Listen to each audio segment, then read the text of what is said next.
Hi everyone, I am Himanshu and you are watching BYJU'S FB Live. Today we are going to talk about thermodynamics. Alright, this is a vast chapter. This is one of the most important chapters in JEE. It carries great amount of weightage because there are a lot of topics under this chapter, like this unit. Alright, we'll start with heat and temperature. Right now, because this is a short session, I'm going to be very quick. Alright. So what is heat? Heat is energy in transit, right? Basically, we know that anything which we say has a temperature, which is the degree of how much thermal energy is contained in that body, right?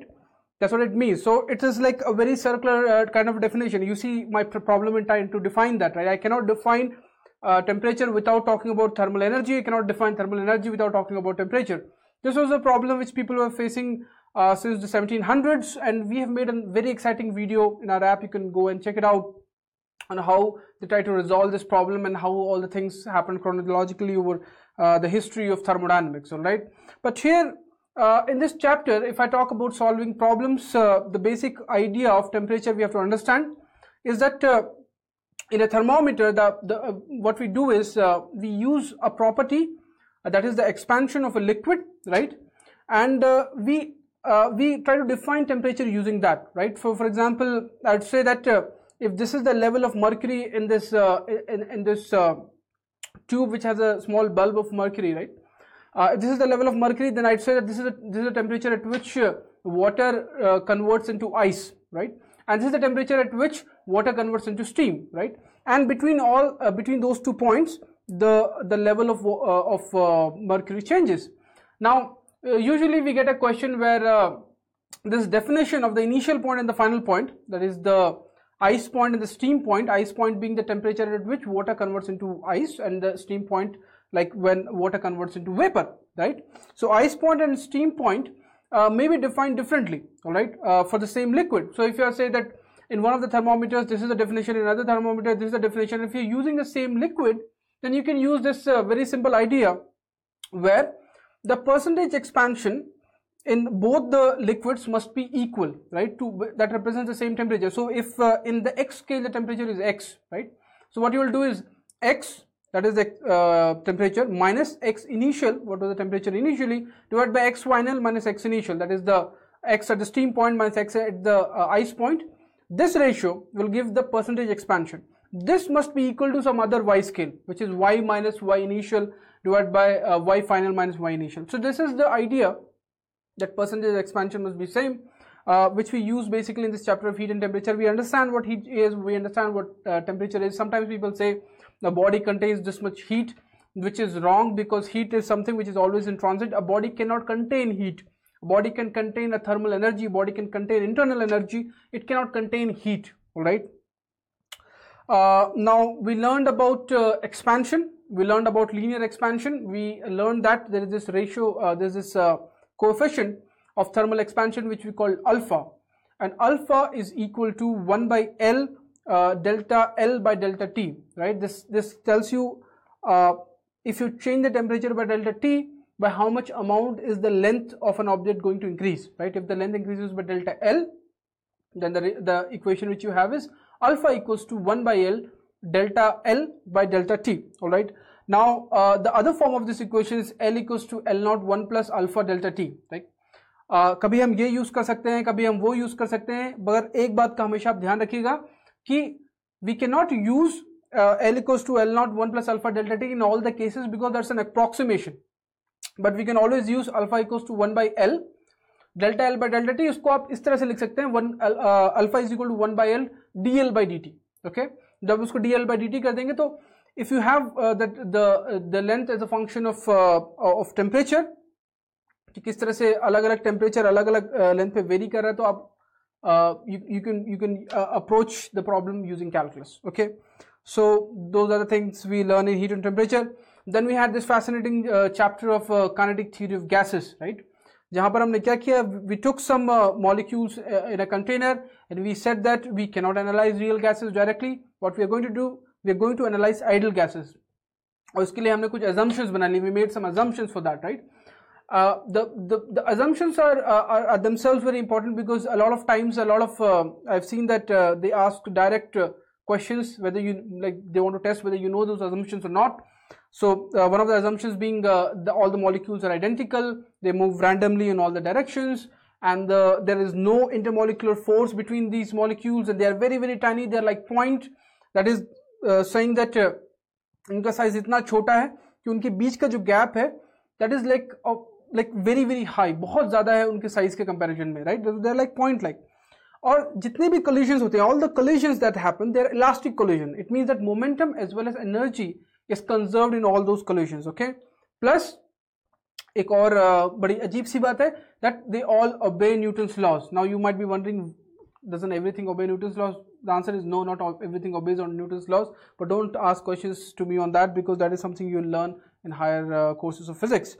Now there is another assumption that there is a uniformity in time and space. It means that अगर आपके पास कोई sample है, आपने उसका छोटा सा एक part लिया, ठीक है, and if you're finding that n1 molecules have v1 velocity and n2 molecules have v2 velocity and n3 molecules have v3 velocity in that small sample which you have taken, तो समय के साथ ये नहीं बदलता. As the time moves, the number of molecules with the velocity v1 remains the same, the number of molecules with velocity v2 remains the same, right? And the same distribution remains whether you take a sample here or whether you take a sample somewhere else in your entire container, okay? This means uniformity in space and in time, all right? इस KTG के assumptions को use करके we had found, if you remember, the equation of pressure, P is equal to 1 by 3 rho times VRMS squared, where VRMS is this special kind of average of the velocities which we did, in which we took all the velocities, we squared each velocity, we added them, and we divided by the total number of molecules, if you remember that. But all these equations are not much, doesn't come much in use when you are actually solving problems. Problem solve करने के लिए आखिरकार आपको PV is equal to NRT use करना पड़ता है, ठीक है? PV is equal to NRT, all right? लेकिन इन सब analysis में हमने we have also learned about Boltzmann constant K, right? We learned that K is equal to R by N. आपका जो universal gas constant है, इसको अगर आप divide कर देंगे by Avogadro number, N is the Avogadro number, let's call it NA, right? You will get this Boltzmann constant. Then we learned about degree of freedom. Degree of freedom is a very interesting concept. Degree of freedom में क्या होता है कि we consider all the molecules to be really really tiny point like molecules, okay? And we say that अगर मैं इस molecule का energy expression लिखता हूँ, if I write the energy expression for this molecule, इसमें कितने independent terms आएंगे, ठीक है?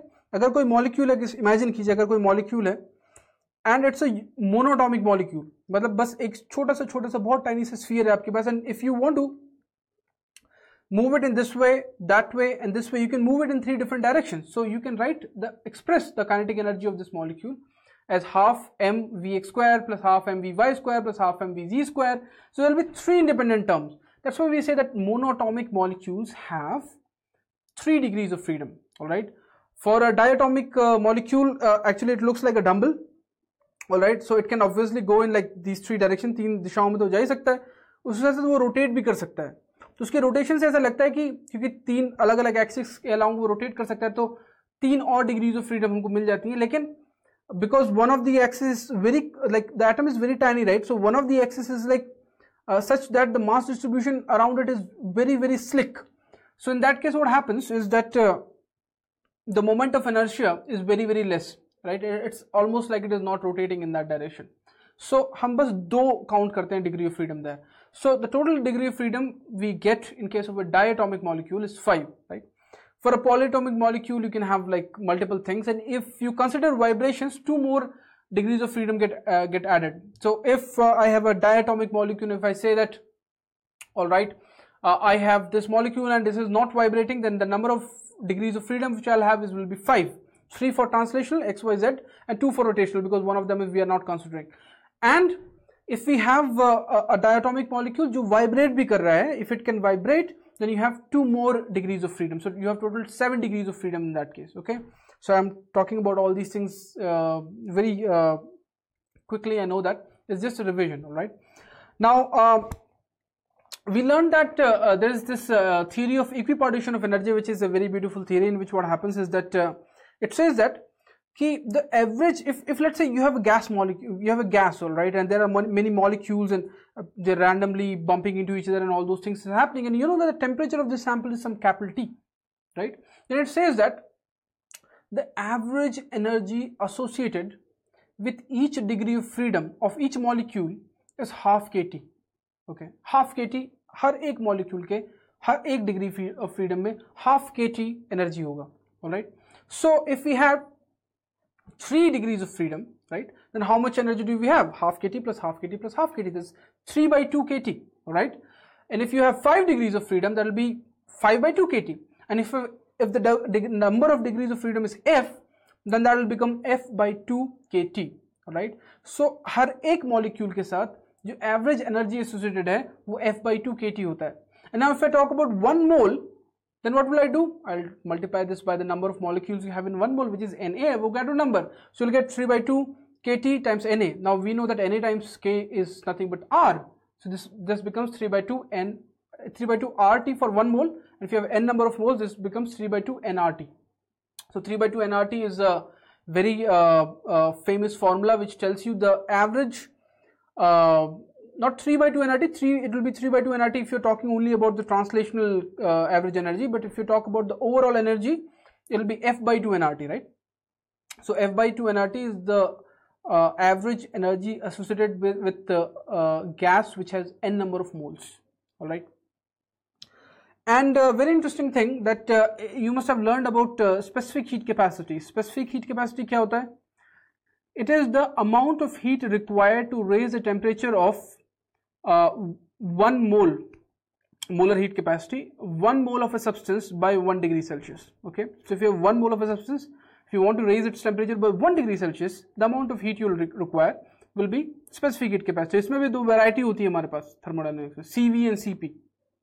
CV is when you do this, when you raise the temperature keeping the volume constant. CP is when you do the same thing keeping the pressure constant. So CP ज़्यादा interest का नहीं है यहाँ पर, CV बहुत interest का है, क्योंकि क्या होता है कि when you have the volume constant and you are supplying the energy, then you know that when volume doesn't change, there is no work done. This is something we learn in laws of thermodynamics actually, but you know that because we are doing this as a revision kind of a thing, right? That if the volume is constant, the work is not being done, all right? It means that whatever energy you are supplying, the entire energy is going into increasing the internal energy of that thing. उसकी internal energy, जितना भी energy आप दे रहे हैं, कुछ भी work में खर्च नहीं हो रहा, पूरा चला जा रहा है उसकी internal energy को बढ़ाने के लिए, ठीक है? So CV is the amount of energy you are giving to raise the temperature of 1 mole of substance by 1 degree Celsius. It means that अगर, and the equipartition of energy, if you see, half kT is the energy associated with each degree of freedom. It means that the CV, right, gets distributed equally among this degree of freedom, right? And if you have more degree of freedom, you will have more CV. It means that more energy will be required to reach this, the temperature by the same amount, because see, the energy has to get distributed among all the degrees of freedom, all right? And the degrees of freedom are less energy will be required to raise the temperature by the same amount. In fact, that is the reason why if you take 1 mole of oxygen and 1 mole of hydrogen, although they are different elements, different molecules will be different, structure will be different, but because for 1 mole the degree of freedom in both the sample will be the same, right? Because oxygen will also have 5 and hydrogen will also have 5. So the molar heat capacity for both of them is same. This is a very fascinating thing which I've learned. Now we learn the chapter of calorimetry. See, calorimetry में कुछ भी नहीं है. Calorimetry is just this idea that heat absorbed must be equal to heat liberated. It's just the conservation of energy which you're using, right? So let's say there you're given like there's ice at minus 10 degrees Celsius. You want to convert it into steam at 120 degrees Celsius. तो उसमें क्या करेंगे? So ice is at minus 10 degrees Celsius. First you have to convert it into water at 0 degrees Celsius, right? So that you'll use the mass of the ice times the specific heat capacity of ice times the delta T. MS delta T is the formula. So इतनी energy लगेगी to convert minus 10 degrees of ice into 0 degree of water. Now it is not 0 degree of water, I'm sorry, 0 degree of ice. You have not converted into water yet. Now we have 0 degree of ice. अब इस 0 degree of ice को आपको 0 degree of water में convert करना है, ठीक है? तो ice से जब water में आप convert करें तो वहाँ पर एक phase transition हो रहा है. Phase transition में we have learned that temperature does not change, right? तो वहां पर आप उसका जो लेटेंट हीट है, latent heat of fusion in this case multiplied by जो उसका मास है m, इतनी एनर्जी आपको उसको देनी पड़ेगी ताकि वो 0 डिग्री वाटर में कन्वर्ट हो। देखिए टेम्परेचर चेंज नहीं हो रहा है यहाँ पर, 0 डिग्री आइस था वो 0 डिग्री वाटर बन रहा है, टेम्परेचर पे कोई बदलाव नहीं आ रहा, there is no change in the temperature, the phase is changing and to change the phase you'll have to supply some energy which will get hidden in that thing, that's why it's called latent heat of fusion or whatever. Okay, now you'll have a you'll have something at 0 degree Celsius, so now you have 0 degree Celsius of water, right? I want to convert this into 100 degree Celsius of water, so I'll do ms delta T, mass of that water times the specific heat capacity of water, which is 1 calorie, right? In the SI units, times delta T, which is 100, right? So you'll convert this into 100 degrees of water. Now from 100 degrees of water I want to convert it into 100 degrees of steam. Then again there's a phase change, again phase change, temperature will not change but you'll have to supply energy, right? So in this case latent heat of vaporization multiplied by the mass, itni energy aapko deni padegi to convert this into 100 degrees of steam. All right, now when you have it in 100 degrees of steam, तो आपको 120 बनाना था, तो ms delta T, again you'll use mass of that substance, in this case water, times the specific heat capacity of steam times delta T, which in this case is 20. ठीक है, तो इस तरह से आप कैलोरीमेट्री की प्रॉब्लम सॉल्व करते हैं। कभी कभी आपको इस तरह के सवाल आते हैं कि they ask you this much water of this much temperature is mixed with this much ice of this much temperature, at what common temperature will they meet? Okay, one thing you understand, water and ice, right, if they're staying together in thermal equilibrium, that is only possible at 0 degrees Celsius, because see, if water will be in 10 degrees, see, ice cannot be at 10 degrees Celsius, right? But if water happens to be 10 degrees Celsius, some energy will get sucked out of it and will convert some of the ice into water, such that finally the mixture remains at 0 degrees Celsius. So this thing helps a lot, because a lot of questions are asked based on water, that water and ice remains in equilibrium only at 0 degrees Celsius. All right, then we had I know I'm going really fast, but then we had this chapter of laws of thermodynamics, right? Laws of thermodynamics is a chapter in which we learned about different kinds of processes, right? This process, that process, isobaric process, isochoric process, isothermal process, adiabatic process. There are different kinds of processes, and in which basically what happens is you have a sample of gas, okay? That sample of gas has a defined pressure, has a defined volume, has a defined temperature, okay? If all these three things you define, you say, okay, this is the number of moles, this is the pressure, volume, temperature, then you have defined the state of that system. ये इसका state है, ये इसकी स्थिति है. Now this state can change depending on things you change from outside. You might add some extra heat, you might pressure, you might compress it, you can do a lot of things, right? Now this state will change into some other state.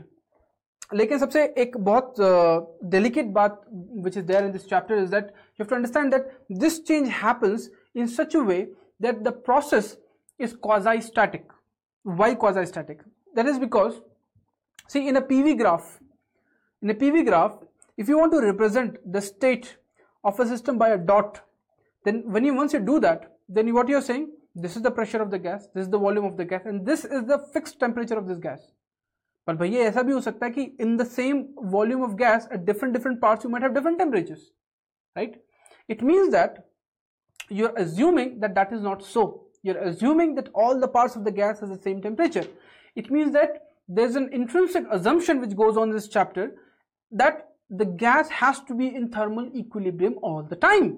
वरना आप वो graph नहीं बना पाएंगे. You cannot make a PV graph, because you're making a PV graph. What does that mean? It means that you're representing each state by a dot, right? You cannot do that if at every moment that system is not in thermodynamic equilibrium. तो उसके लिए क्या करना पड़ेगा? So we have seen that if the system changes very rapidly, जो intermediate states होते हैं, the intermediate states are not in equilibrium. All right. So what we do is we do this change in processes very slowly, infinitely slowly, such that the system seems as if it is nearly static. Nearly static is what we call here as quasi-static. So the processes has to be quasi-static, only then we can use the most of the laws of thermodynamics which we are going to learn in the chapter of thermodynamics which we have in 11th standard. All right. बाद में आप कुछ भी कर सकते हैं उसके साथ. Then let's talk about different processes. The basic thing which we are using is PV is equal to nRT. That is our main equation. PV is equal to nRT. इस तरह से प्रेशर, वॉल्यूम और temperature आपस में relate हो गए हैं कि अगर प्रेशर वॉल्यूम चेंज होता है तो टेम्परेचर को चेंज होना ही पड़ेगा, अगर टेम्परेचर वॉल्यूम चेंज होता है तो प्रेशर को चेंज होना ही पड़ेगा. So these three things are string together. Alright, now we know that if we compress a gas, right, then we are doing work on it, right? How much amount of work are we doing? So if P is the pressure by which we are compressing, is P times dV is the amount of work done in compressing it by a small volume dV. All right, now if you integrate it from V1 to V2 or Vi to Va final, you'll get the total work done. So this is the general expression of work done. ये work done का general expression. Generally अगर आप बात करें कि work done क्या होता है, तो this is work done. Now heat, when you give heat to the system, right, is that positive or negative? That is positive. And when work is done by the system, that is positive. So remember this, in physics we want to utilize the system as like some machine, right? So machine में हम करते क्या, we give it energy and we want the machine to do some work. So whenever you're giving it energy, that's positive. Whenever it is doing work, that's positive. Remember it this way, because chemistry में उल्टा है, आप confuse हो जाएंगे. ठीक है, तो system या देखिए, सिस्टम में अगर आप एनर्जी दे रहे हैं और वर्क निकल रहा है तो ये चीज पॉजिटिव है. एनर्जी बाहर निकल रही तो ऐसा होता नहीं, नॉर्मल मशीन में होना नहीं चाहिए. ठीक है, हीट नहीं निकलनी चाहिए, मतलब निकलती तो है पर निकलनी नहीं चाहिए. We don't want that to happen. So that is a negative phenomena in physics. And if work is done on the system, आप मशीन पे क्यों काम कर रहे हैं, मशीन तो आपके लिए काम करनी चाहिए, तो that is a negative thing. So work is done on the system is negative. Now let's talk about isothermal process. In isothermal process, temperature does not change, and we know that internal energy of a system of a gas depends only on temperature, right? NCV delta T होता है वो. तो अगर temperature नहीं बदल रहा है, if you have isothermal process, then internal energy does not change, right? And if internal energy does not change, I forgot to tell you the first law of thermodynamics. By the way, the first law of thermodynamics is nothing but energy conservation, which is Q is equal to delta U plus delta W. ठीक है, जो भी आप heat आप supply करते हैं, that is that gets utilized in changing the internal energy plus doing some work. Q is equal to delta U plus delta W. All right. So delta U यहाँ पर तो zero हो गया in case of an isothermal process. So you have Q is equal to just delta W. All right. Whatever work you are going to do is going to whatever heat you are going to supply is going to manifest itself in the form of work which is being done. क्यों भाई? क्योंकि अगर आप नहीं कर रहे पूरा काम, तो there will be some energy which is stored which will increase the temperature, which cannot happen. All right. Then in isothermal process you also derive the work and you get this expression nRT ln of V final minus V initial. So this is the expression of work done. This is a specific equation you get for isothermal process. को हर जगह use करने की कोशिश मत कीजिएगा. You'll do mistakes. Okay. So remember PdV, that integration thing, वो general rule है. उसका use करके isothermal process में we have calculated the special formula nRT ln of V final minus V initial सिर्फ isothermal process के लिए. इस तरह isobaric process होती है. Isobaric process में pressure change नहीं होता. प्रेशर चेंज नहीं होता तो इंटीग्रेशन ऑफ PdV से P बाहर निकल जाता है, इंटीग्रेशन बस dV बचता है, जिसमें V final minus V initial हो जाएगा वो. So isobaric process, in isobaric process the work done is P times of V final minus V initial. All right. Similarly you have isochoric process. Isochoric process is one in which volume doesn't change. अगर volume change नहीं होता तो क्या होगा? There is no work done. If there is no work done, then delta Q is equal to delta U, right? Whatever heat you are supplying is going to increase the internal energy of that system. And in an isochoric process, delta W is like zero, as said. In an adiabatic process, adiabatic, all right, that's adiabatic. So in an adiabatic process, what happens is there is no heat exchange. Okay, the system does not exchange any heat from the surrounding. That does not mean that temperature नहीं change हो रहा. That does not mean that there is no work done. Yes, there is work done. Okay, but there is no heat exchange. So let's say the system does some work. Okay, then the internal energy of the system will change. It will decrease. Temperature will change. Sometimes people have this confusion that in adiabatic processes temperature doesn't change. No, temperature will change. It's not an isothermal process, but there will be no heat exchange. Temperature बस एक ही कारण से change हो सकता है उस case में work done से. And in that specific case, if you find the expression for work done, it is P initial V initial minus P final V final divided by gamma minus 1. So this was laws of thermodynamics. So there is a little part of Carnot engine. Carnot engine में बहुत briefly आपको बताता हूँ. Carnot engine में actually this is the thing happened. We tried to make an engine which is 100% efficient. We were like, no, we cannot make it because naturally there's a limit. You cannot make a 100% efficient engine, no matter how smart you are, because there's a natural limit to it.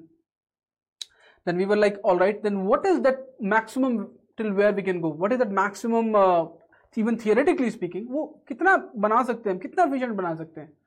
तो वो पता चला कि if you have a system in which you are supplying heat at a temperature of T source, and the heat जो से निकल रही है, that is coming out to the sink, which is at a temperature of T, let's say sink, then 1 minus T sink by T source, ये जो number है, right, इनको 100 से मल्टीप्लाई कर दीजिए, ये जो परसेंटेज आएगा, इससे ज़्यादा आप किसी भी सिस्टम का you cannot increase the efficiency. So this is the limit of efficiency. Carnot engine gives you that, and that happens because all the processes are reversible. So this was thermodynamics, as brief as it could get, and I hope that you had a good time.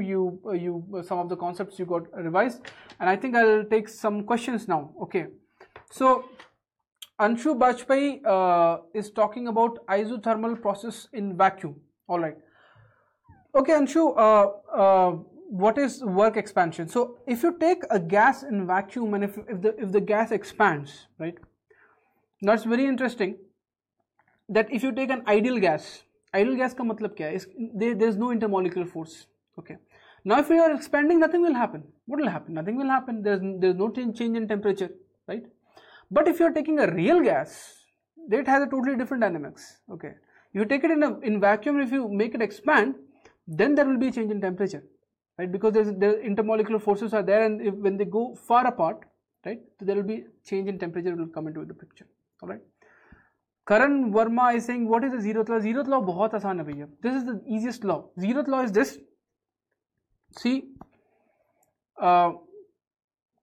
when I was in school, I used to say this, like, if I like this girl, right, if A likes B and B likes C, then A likes C. Okay, it's like a triangle. Okay, that's what zeroth law is. That is, if system A is in thermodynamic equilibrium with system B, and system B is in thermodynamic equilibrium with system C, then A and C will also be in thermodynamic equilibrium. See, thermodynamic equilibrium इतना बड़ा भारी सा शब्द है. That doesn't mean anything. It just means that they both are in the same temperature. Okay, if A and B have the same temperature, B and C have the same temperature, तो A और C का भी same temperature होगा ही होगा.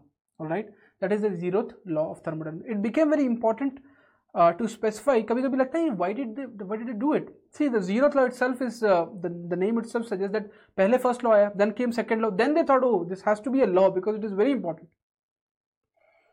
It became important because without the zeroth law we cannot use thermometers, right? If the thermometer is reading some 80 degrees Celsius, right, then you mean the thermometer is in contact with something, right? It means that both the things are in thermodynamic equilibrium. It means that whatever temperature this has, the same temperature this has, right? Now, if zeroth law were not there, then I cannot say that this is true with any other thing. पानी में भी डाला, अगर पानी 80 degree Celsius है तो भी वो उतना ही दिखा रहा है. It is still showing 80 degree Celsius. So we can say that पानी, your hand and that thermometer, they all have the same temperature only because of zeroth law. वरना हम बोल ही नहीं पाते ये बात. Okay. Then I have Abhay Singh saying, can you give me some idea that how can I get all the physics formula? All the physics formula you have to just practice. See, you can just write down all the formulas, mug them up. But you see, the word get is a very broad word. Okay, it's a very deep word. What do you mean by get? You have to practice them. Okay. I play a song to you. You might get the song, but when you have to repeat the song, you have to actually sing it. That's a very different thing. Do you really get it? Anyway, so Ajit Hegde is saying, what is chemical equilibrium? See, chemical equilibrium is different here. We don't learn it in physics, but I'll tell you. See, chemical equilibrium is you have reactants and you have products. Okay, reactants are getting converted into products. Products are there. Okay, there comes a state when the amount of reactants which are getting converted into products is equal to the amount of products getting converted into reactants. So there is an equilibrium. जितना आगे जा रहा है उतना पीछे आ रहा है. कुछ एक सड़क समझ लीजिए. There is a road. Some cars are going forward. Some cars are coming backward. Cars are still going. But if the equal numbers of cars are going forward and equal numbers of cars are coming backward, किसी से पूछे भाई कितना car निकला इस सड़क से? You can say that nothing is passing. जितना जा रहा है उतना आ रहा है. but there is something happening. So this is called a state of dynamic equilibrium. All right, this is we use in chemical equilibrium. Abhay Singh is asking what is entropy exactly, what is the second law of thermodynamics. See, second law of thermodynamics has many versions. Okay, in physics we learn this version of Carnot engine where we say ki there's Clausius statement, there's Kelvin Planck statement, and there are different statements. The basic idea is ki the temperature, if something is at a higher temperature, it will automatically, the temperature of that can become lower, right? But if something is at a lower temperature, I cannot increase the temperature of that thing without doing any work. I'll have to do some work. Okay, that is impossible. So that is like one of the statements of second law of thermodynamics. See, entropy is also one of the things. See, entropy I can have like a very long discussion on entropy, but I can say basically, see, entropy is this randomness. Okay, so the idea in thermodynamics which you learn in chemistry is a very interesting idea that every system in this universe is trying to go either to a state of low energy or to a state of high entropy. या तो उनको अपनी शक्ति कम करनी है, अपनी energy कम करनी है, या तो उनको अपना chaos increase करना है. They have to increase their entropy. Okay, so there are some processes in which energy doesn't change, but still they're happening spontaneously. अपने आप होते हैं वो processes क्योंकि उसमें chaos बढ़ रहा है. So we get the idea of Gibbs free energy and all that. The more disorderly something is, the more entropy it has, and it has a relation with the heat which is being supplied and divided by temperature. I don't have enough time to discuss that right now. Can you explain the properties of entropy? It will take a lot more time to explain properties of entropy, but please download our app. Okay, for a week it is free. All right, so you can actually go and check out. We have made some very interesting videos on entropy. We have discussed like from where the idea came and how the entropy has started and all that. And so as I said, please download our app, and you can visit our YouTube as well. We have very interesting videos we upload in YouTube almost every other day, so you can get because what happens in JEE preparation, most of the time you don't get these interesting facts out. And please like our FB page and be with us and be curious and learn and crack that exam if you want to.